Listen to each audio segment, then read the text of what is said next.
Assalamualaikum warahmatullahi wabarakatuh. Halo semua, kami dari kelompok 2 PGMI reguler malam semester 6 akan memaparkan sebuah materi tentang karakteristik dan ruang lingkup bimbingan konseling di sekolah dasar.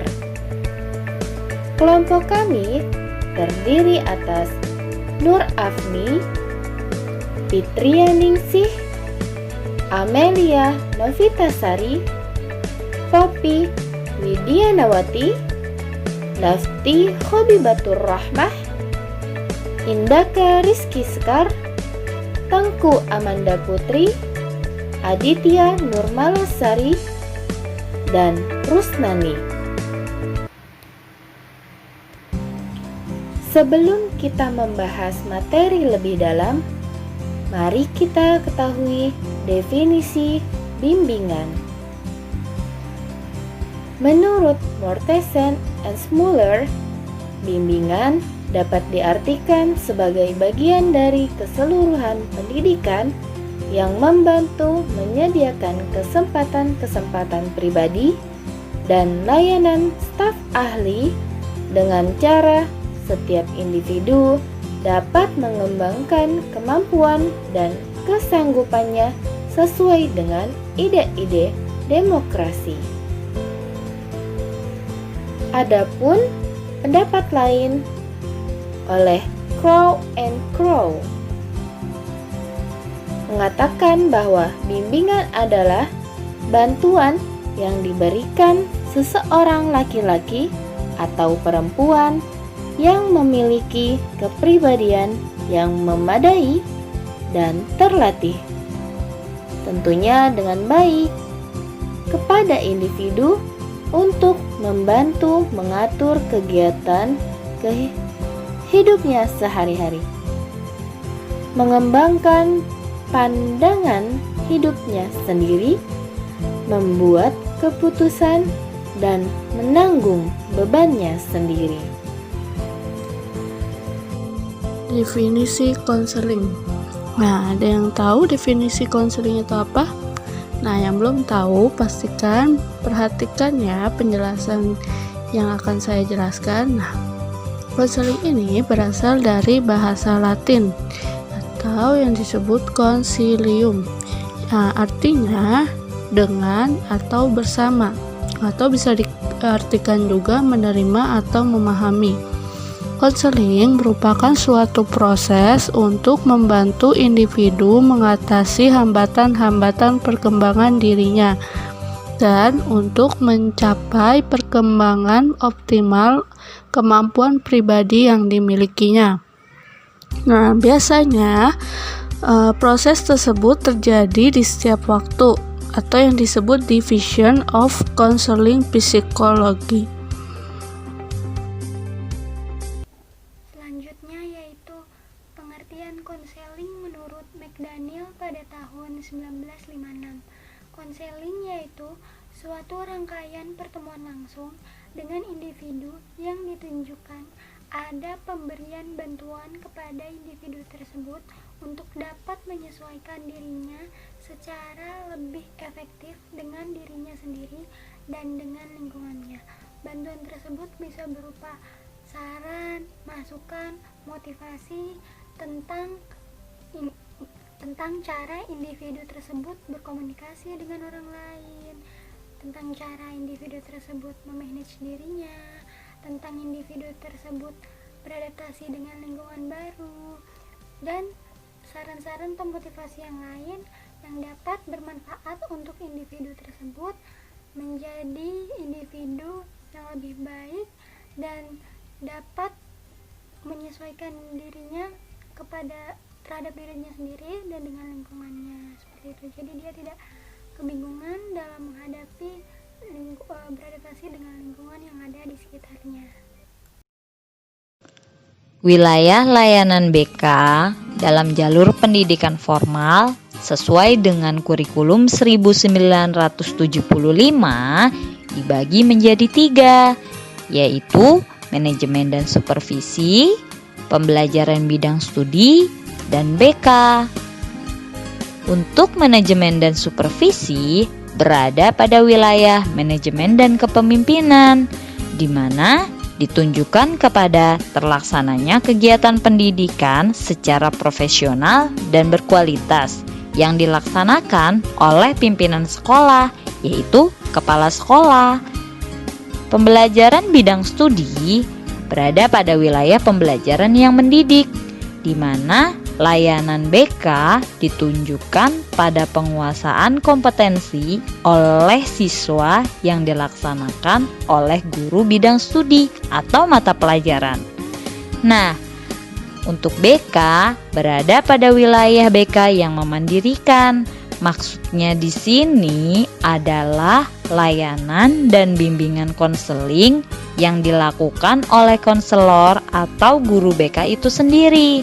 Dari ketiga wilayah tersebut, mereka semua memiliki tujuan yang sama, yaitu untuk memperoleh tujuan perkembangan optimal dari para peserta didik. Hubungan bimbingan dengan kurikulum. Tahapannya yaitu layanan bimbingan, perencanaan kurikuler, dan juga rancangan kegiatan kurikuler. Untuk layanan bimbingan secara terjadwal dapat dilakukan oleh konselor dengan memberikan layanan bimbingan kepada siswa melalui pemberian layanan orientasi atau informasi tentang berbagai hal penting atau bermanfaat kepada siswa, baik secara klasikal ataupun personal. Setelah itu, barulah membuat perencanaan kurikuler, dengan konselor akan membantu konseli atau siswa dalam merumuskan dan melakukan aktivitas yang berkaitan dengan kelebihan dan kekurangan yang ada pada dirinya dalam mengembangkan potensi dirinya. Lalu, mulai membuat rancangan kegiatan kurikuler. Dengan adanya ekstrakurikuler di sekolah, maka diharapkan siswa dapat memilih kegiatan yang sesuai dengan potensi yang ada pada dirinya. Fungsi bimbingan konseling. Yang pertama, fungsi fasilitasi, yaitu memberikan kemudahan kepada konseling dalam mencapai pertumbuhan dan perkembangan yang optimal, serasi, selaras, dan seimbang seluruh hubungan bimbingan dengan kurikulum. Tahapannya yaitu layanan bimbingan, perencanaan kurikuler, dan juga rancangan kegiatan kurikuler. Untuk layanan bimbingan secara terjadwal dapat dilakukan oleh konselor dengan memberikan layanan bimbingan kepada siswa melalui pemberian layanan orientasi atau informasi tentang berbagai hal penting atau bermanfaat kepada siswa, baik secara klasikal ataupun personal. Setelah itu, barulah membuat perencanaan kurikuler, dengan konselor akan membantu konseli atau siswa dalam merumuskan dan melakukan aktivitas yang berkaitan dengan kelebihan dan kekurangan yang ada pada dirinya dalam mengembangkan potensi dirinya. Lalu, mulai membuat rancangan kegiatan kurikuler. Dengan adanya ekstrakurikuler di sekolah, maka diharapkan siswa dapat memilih kegiatan yang sesuai dengan potensi yang ada pada dirinya. Fungsi bimbingan dan konseling yang bersifat kuratif. Fungsi ini berkaitan erat dengan upaya pemberian bantuan kepada konseling yang telah mengalami masalah, baik menyangkut aspek pribadi, sosial, belajar, maupun karir. Yang keenam, fungsi pemeliharaan, yaitu fungsi bimbingan dan konseling untuk membantu konseling supaya dapat menjaga diri dan mempertahankan situasi yang kondusif tercipta dalam dirinya. Fungsi ini memfasilitasi konseling agar terhindar dari kondisi-kondisi yang akan menyebabkan penurunan diri, Pelaksanaan fungsi ini diwujudkan melalui program-program yang menarik, rekreatif, dan pilihan sesuai dengan minat konseling. Yang ketujuh atau yang terakhir, fungsi pengembangan, yaitu fungsi bimbingan dan konseling yang sifatnya lebih proaktif dari fungsi-fungsi lainnya.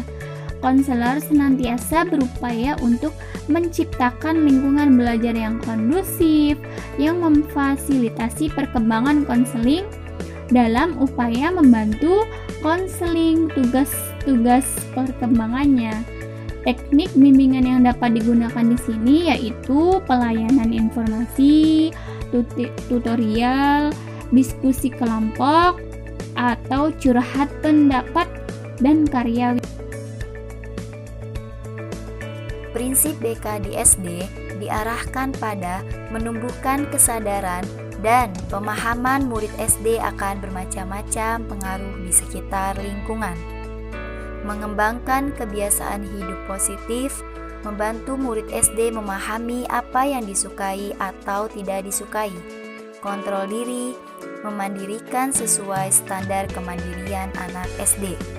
Jadi, dengan adanya prinsip BK, anak SD sudah bisa memahami apa yang ia sukai atau ia tidak sukai.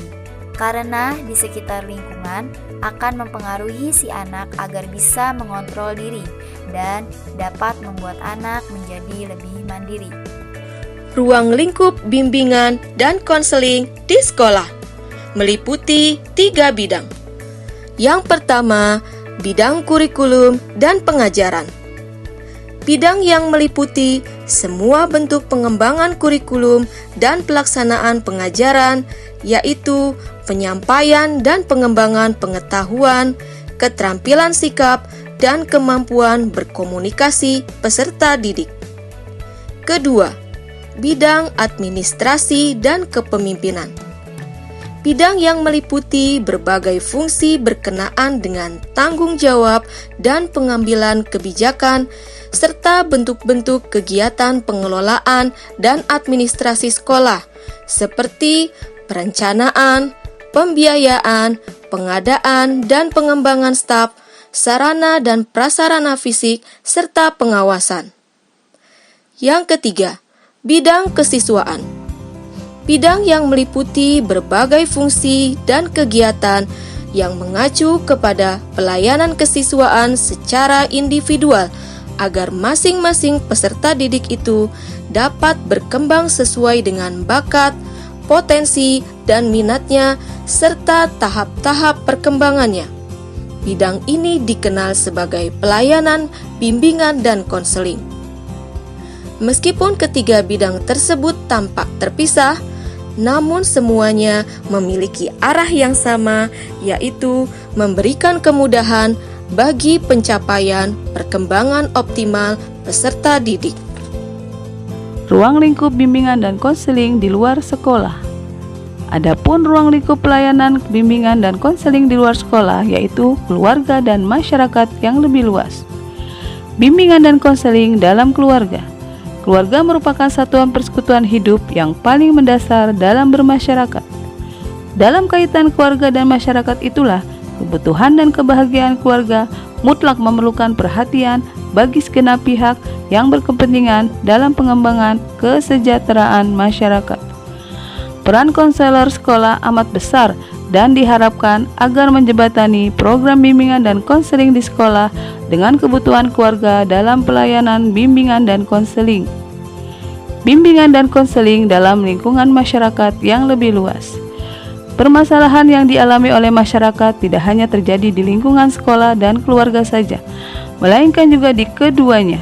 Oleh karena itu, di sana diperlukan jasa bimbingan dan konseling.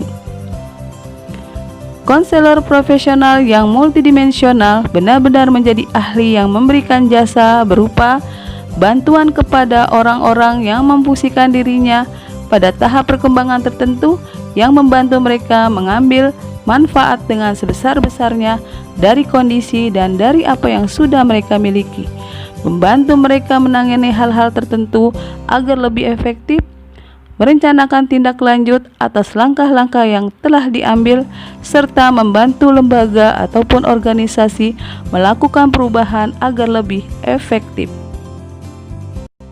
Ruang lingkup bimbingan dan konseling dari segi sasaran. Nah, dalam ruang lingkup bimbingan konseling segi sasaran ini ada dua segi sasaran. Yang pertama, perorangan atau individual, dan yang kedua, kelompok. Nah, dalam perorangan atau individual, yaitu bimbingan konseling itu mengacu kepada bidang pelayanan yang membantu suatu individu untuk mengetahui atau untuk mengembangkan bakat dan minat yang dimilikinya. Yang kedua yaitu kelompok.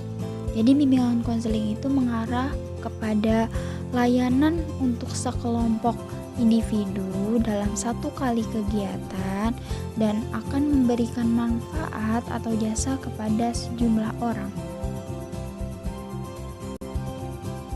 Kesimpulannya yaitu, bimbingan konseling adalah proses pemberian bantuan yang dilakukan melalui wawancara konseling face to face oleh seorang ahli disebut konselor kepada individu yang sedang mengalami sesuatu masalah disebut konseling. Masalah yang dihadapi konseling serta dapat memanfaatkan berbagai potensi yang dimiliki dan sarana yang ada, sehingga individu atau kelompok individu dapat memahami dirinya sendiri untuk mencapai perkembangan yang optimal, mandiri, serta dapat merencanakan masa depan yang lebih baik untuk mencapai kesejahteraan hidup.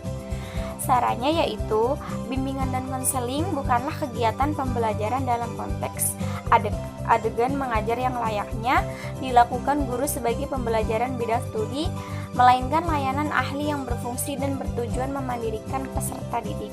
Baik, terima kasih.